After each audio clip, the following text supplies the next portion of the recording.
Hello again and welcome back to the PhatPhish Guitar Studio. I'm Dave and you join me today with my trusty Thompson custom guitar.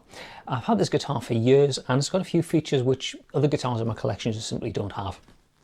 It's got a couple of humbuckers and a three-way selector, nothing particularly unusual there, but it's got a few other little switches down here which give me some other sounds on tap. I can split the coils on the pickups, I can do phase reversal, things like that. Makes this a much more versatile guitar in terms of the sounds available. And also down here on the floor I've got a board full of pedals. Electronically I can get a lot of sounds at my disposal. Now, I was having a conversation with a friend of mine the other day who's just bought himself a new guitar, and it's a nice simple stripped back affair, single humbucker at the bridge, volume, tone control, that sort of thing. No bells, no whistles. And we were talking about just how much fun it is to play a nice, simple, stripped back electric guitar. Certainly one of the guitars I've had the most fun playing in recent years was an old Melody Maker, a Junior or something like that, an old late 60s Gibson. Just had a single pickup at the bridge and you just have fun playing it. So that got me thinking on an idea for a video today, talking about how we use the various electronic things at our disposal, or more importantly, not using them when we're playing the guitar. So for this video, I'm playing exclusively on the bridge pickup, which is a DiMarzio Tone Zone, if you're interested. Many pedals down there on the board, but all of them switched off apart from a Boss RV6 reverb pedal, just to add a little bit of depth to the sound. And all the other sounds are coming basically guitar and amplifier. And as it stands, it sounds like this.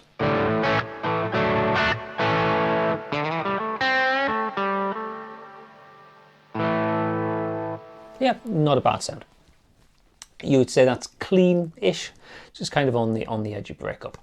And that sort of brings me to the first thing that I wanted to talk about, and that is the volume control.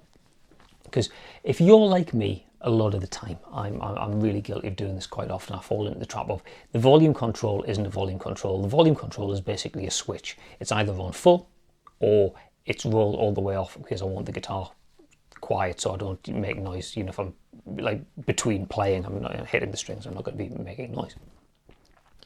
But this is a really, really useful control. So here I've got a fairly clean sound, a little bit of dirt on it.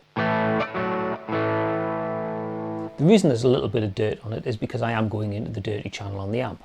But listen what happens when I turn the volume up.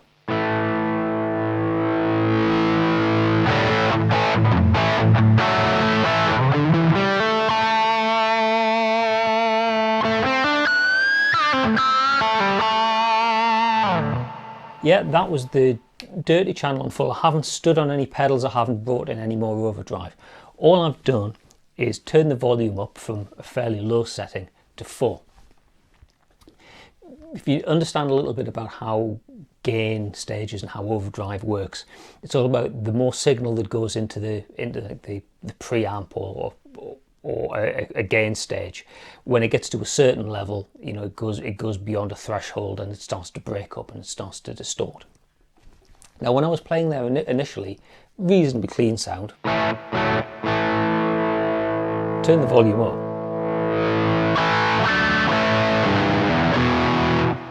There's a little bit of an increase in volume, but not a huge amount.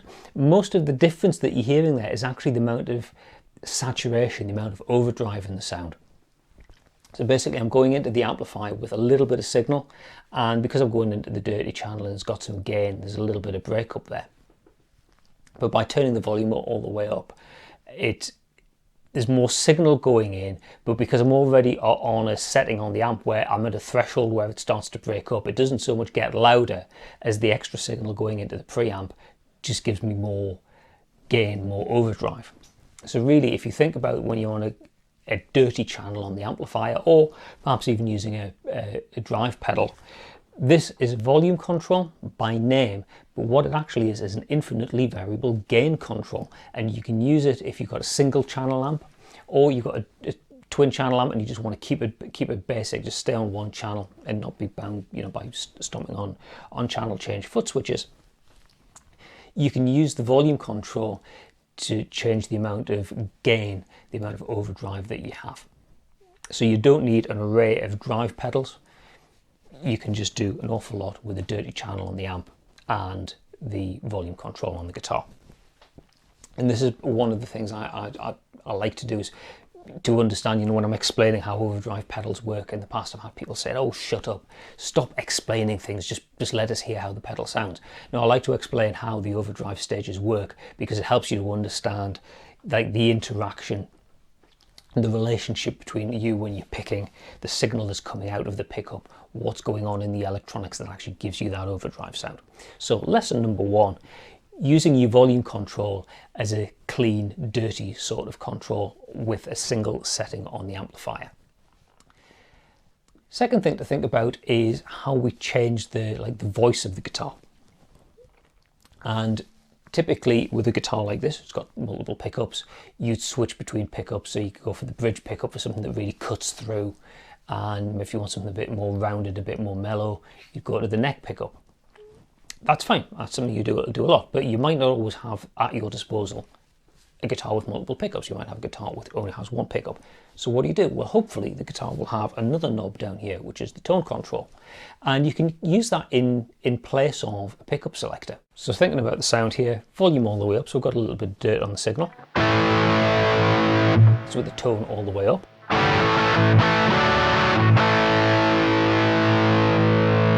Tone down.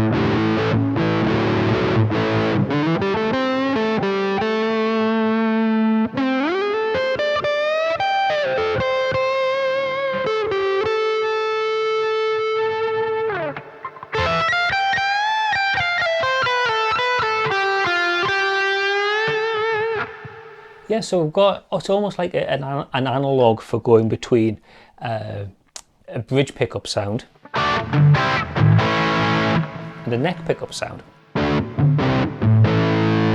just off the tone control. So if you're playing a single pickup guitar, use the tone control. Or you can go, again, it's not a one extreme or the other. You can put it halfway, you can put it 3/4 of the way. There's loads of different settings there in between which allow you to sculpt the sound. Now, for a lot of guitar players, the tone control is probably the most unused control on the guitar. And again, this is something I'm guilty of sometimes, like on different, say my Strat, I might set the tone on the bridge pickup back just a little bit to stop it being too bitey, but apart from that, the tone controls never get touched. In the context of a single pickup guitar, like I say, you can use the tone control as a substitute for being able to switch between pickups. But on a multiple pickup guitar, you've still got that tone control there. It still works. So you've got the ways you can change the sound by means of the tone control. So consider using it. Another thing to think about is how your picking hand interacts with the guitar, because where the pick is relative to the bridge has an impact on the sound as well. So volume and tone on full, and my default sound from my default picking position.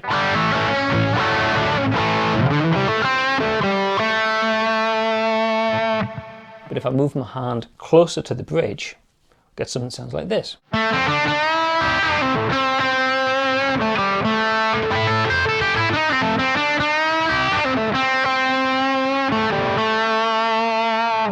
Yeah, it's a little bit more harsh, a little bit more brittle. Go to the other extreme and play with the pick further towards the neck. Sounds like this.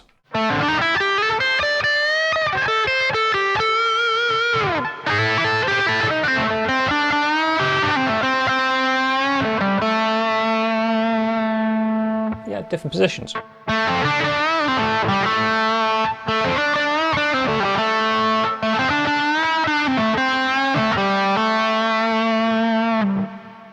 All I'm doing there is just moving my hand relative to the bridge. So there's another way that you can adjust the sound that you get from the guitar without relying on electronics.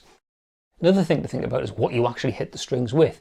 You know, here I'm playing predominantly with the pick, but if you can use fingers as well, either just finger picking or some sort of hybrid picking where you're using the pick and fingers. So if you think about something like this, which is played with the pick, as opposed to this, where I'm plucking the strings pretty much with a fingernail on my fingers, or something like this, where I'm plucking the strings with the fleshy part of my fingers. So I've got different sounds. Pick, fingernails, or just fingers.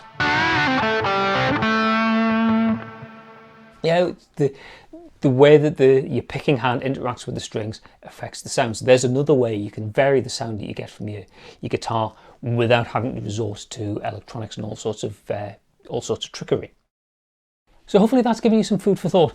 Don't just rely on pickup switching and rely on pedals. There's loads of ways you can control the guitar just by the way you interact with it, with your picking hand, or simple controls like the volume control or the tone control. And it'd be quite liberating not having to think about tap dancing on pedals, and that can kind of open up all sorts of avenues to creativity because you can just get in there and just play and kind of be at one with the instrument a bit more rather than twiddling on with all sorts of other controls. So go away, try that with your own guitar and see where it takes you. Hope you found that interesting. If you did, please click like down there if you really enjoyed it and you want to see other videos that I post on the channel. And please click subscribe, which is also down there, and click the bell icon so you'll get notified of any other videos that I post onto the channel. You're welcome to leave a comment, but I don't always get notified of comments that are left on videos. So if there's something specific you want to ask me, whether it's about guitars, guitar equipment, guitar playing, music theory, anything at all, you're better off going here, filling that form in, send your question in. That way I'm guaranteed to see it and I can get around to answering your question in a future video. Okay, that's all for now. Thanks for watching and I'll see you next time. Bye for now.